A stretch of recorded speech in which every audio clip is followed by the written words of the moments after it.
തിരുവനന്തപുരം ധനുവച്ചപുരത്ത് റോഡിലെ കുഴിയിൽ വീണ് ബൈക്ക് യാത്രികന് ദാരുണാന്ത്യം. മണ്ണാങ്കോട് സ്വദേശി അച്ചുവാണ് മരിച്ചത്. നെയ്യാറ്റിൻകര ജനറൽ ആശുപത്രിയിൽ എത്തിച്ചെങ്കിലും ജീവൻ രക്ഷിക്കാൻ കഴിഞ്ഞില്ല.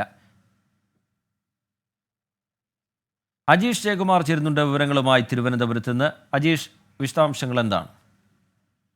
ശ്രീജിത്ത്, ഇന്ന് വൈകിട്ടാണ് ഈ അപകടം നടക്കുന്നത്. തിരുവനന്തപുരം കാരക്കോണത്ത് നിന്നും അമരവിള ഭാഗത്തേക്ക് സുഹൃത്തിന്റെ ബൈക്കിൽ പുറകിലിരുന്ന് യാത്ര ചെയ്യുകയായിരുന്നു അച്ചു.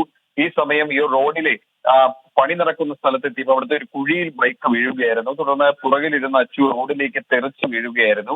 ഉടനെ തന്നെ ഗുരുതരമായി പരിക്കേറ്റ അച്ചുവിനും ഉടനെ തന്നെ നെയ്യാറ്റിൻകര ജനറൽ ആശുപത്രിയിൽ എത്തിച്ചെങ്കിലും ജീവൻ രക്ഷിക്കാനായില്ല. മൃതദേഹം നെയ്യാറ്റിൻകര ജനറൽ ആശുപത്രി മോർച്ചറിയിൽ സൂക്ഷിച്ചിരിക്കുകയാണ്. നാറാണി മണ്ണങ്കോട് സ്വദേശി അച്ചുവിന് 23 വയസ്സ് മാത്രമാണ് ഉള്ളത്. ഈ പ്രദേശത്ത് റോഡ് നേരത്തെ തന്നെ പൊട്ടിപ്പൊളിഞ്ഞു കിടക്കുകയാണ്. നാട്ടുകാർ പരാതിപ്പെട്ടതിനെ തുടർന്ന് ഇവിടെ അറ്റകുറ്റപ്പണി ഇപ്പോൾ തുടങ്ങിയതേ ഉള്ളൂ. ഈ സമയത്താണ് ഇങ്ങനെ ഒരു ദാരുണമായ സംഭവം നടക്കുന്നത്. ശരി, അജീഷ് ജയകുമാർ വിവരങ്ങൾ നൽകുകയായിരുന്നു തിരുവനന്തപുരത്ത് നിന്ന്.